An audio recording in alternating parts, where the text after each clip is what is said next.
Hi viewers, welcome to our channel.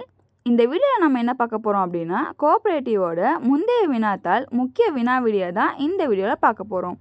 So இப்போ நான் பார்த்துட்ருக்க material பார்த்தீங்கன்னா, யார் யாரெல்லாம் புக் வாங்கியிருக்காங்களோ அவங்களுக்கு நம்ம இதை ஹார்ட் காப்பியாகவே கொடுத்துருக்கோம். அந்த மெட்டீரியலை தான் நம்ம இப்போ பார்த்துட்ருக்கோம். ஸோ நம்ம லாஸ்ட் வீடியோவில் பார்த்தீங்கன்னா கோஆப்ரேட்டிவ்க்கான முக்கியமான கொஷின்ஸை பற்றி தான் நம்ம பார்த்துட்ருந்தோம். இன்றைக்கி வீடியோவில் அதோட கண்டினியூட்டி தான் நம்ம பார்க்க போகிறோம். அண்ட் அதுக்கு முன்னாடி நீங்கள் இப்போ தான் நம்ம சேனலை ஃபஸ்ட் டைம் பார்க்குறீங்க அப்படின்னா மறக்காமல் நம்ம சேனலை சப்ஸ்கிரைப் பண்ணிவிட்டு பக்கத்தில் இருக்க அந்த பெல் ஐக்கானையும் ப்ரெஸ் பண்ணிடுங்க. சரி வாங்க வியூவர்ஸ், கொஷின்ஸை பார்க்கலாம். பணியாளர் பணிக்கொடை சட்டம் எப்போது அமலுக்கு கொண்டு வரப்பட்டது? செப்டம்பர் 16, 1972 ஆண்டு. ஒரு கூட்டுறவு சங்கத்தின் அனைத்து அதிகாரங்களும் டேஷ் இடம் உள்ளது. பொது பேரவை. சங்கத்தின் பொது பேரவை சட்டம் நிதி ஆண்டு முடிவுற்ற 6 மாதங்களுக்குள் கீழ்கண்ட காரணத்திற்காக கூட்டப்பட வேண்டும். தணிக்கை அறிக்கை மற்றும் இறுதி ஆண்டறிக்கை பரிசீலிக்க, வரவு செலவு அனுமதிக்க, நிகர லாபம் பிரிவினை செய்ய, மேற்குறிப்பிட்ட அனைத்திற்காகவும். மேலாண்மை என்பது ஒரு பலநோக்கு நடவடிக்கையாகும். இது நிறுவனத்தின் தொழில், பணியாளர் மற்றும் மேலாளர் ஆகியோரை நிர்வகிப்பதாகும். இதனை தெரிவித்தவர் யார்? Peter trekker. டேஷ் என்பது பணியை செய்வதென்ற பணியை செய்து முடிக்க ஆயுதப்படுத்தலாகும். திட்டமிடல். ஒரு பால் உற்பத்தியாளர் கூட்டுறவு சங்கத்தில் வெண்ணெய் தயாரிப்பு திட்டத்தில் கட்டுப்பாடு பணி என்பது கீழ்கண்டவற்றில் எது? ஆய்வகத்துடன் தர்ப்ப பரிசோதனை நிலையம் அமைக்க திட்டமிடுதல். கூட்டுறவில் அலுவலக ஆணை சுவடி பேணுவதில் இது முரணானது ஆகும்.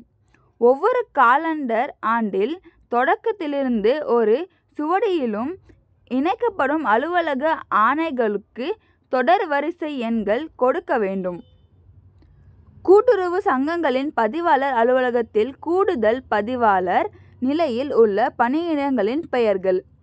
நிதி மற்றும் வங்கியியல், நுகர்வோர் கூட்டுறவு, ஒருங்கிணைந்த கூட்டுறவு, வளர்ச்சி திட்டம், விற்பனை திட்டம் மற்றும் வளர்ச்சி, இவை அனைத்தும்.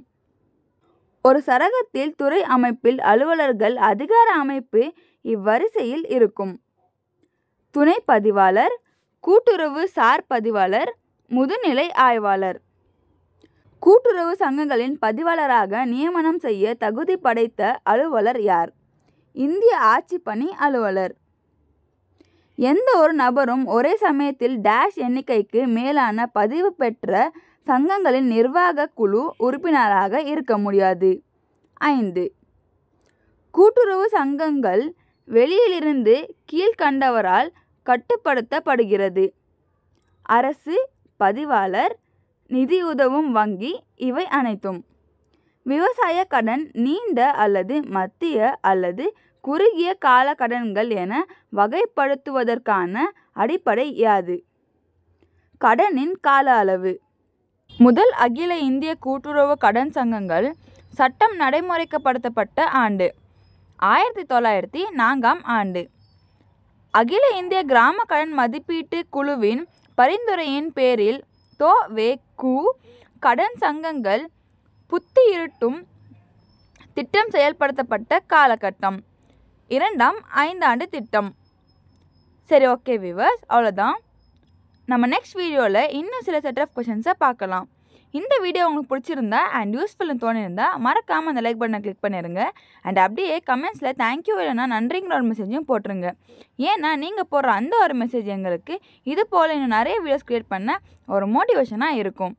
அண்ட் இந்த வீடியோட எந்த பார்ட்லையாச்சும் உங்களுக்கு ஏதாச்சும் டவுட்ஸ் இருந்தால் தயங்காமல் கமெண்ட்ஸில் கன்வே பண்ணிடுங்க. நாங்கள் உங்கள் எல்லா டவுட்ஸுமே கண்டிப்பாக க்ளியர் பண்ணி வைப்போம். தேங்க்யூ.